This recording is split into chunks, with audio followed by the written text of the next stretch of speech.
I don't know what to call my cat.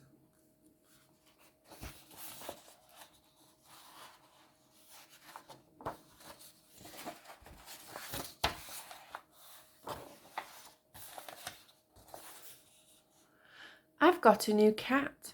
She had just turned up on my doorstep one day looking rather hungry. She obviously liked my dinner because she stayed ever since. It's fine, I like cats.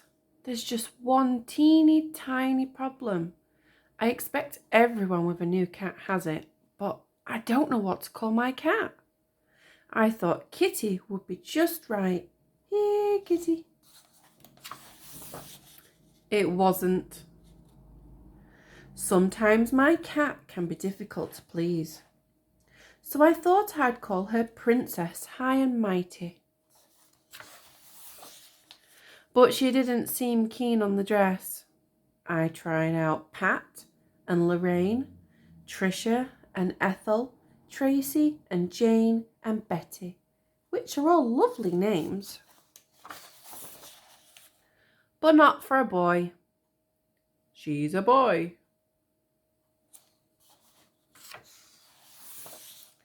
I tried really hard to think of the best name for a boy cat.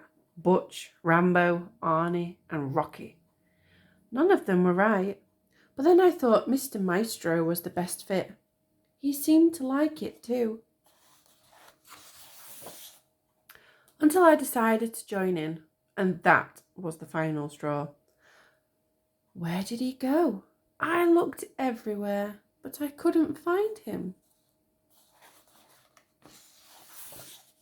Not even at the zoo. So I gave up.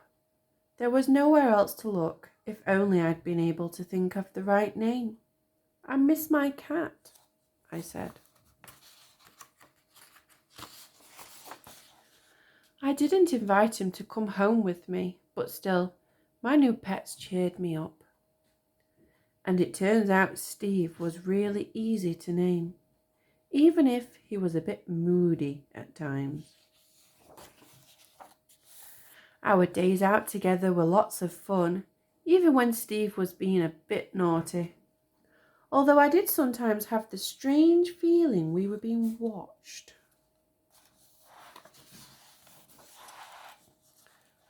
Everything was going perfectly until the day we had some unexpected visitors.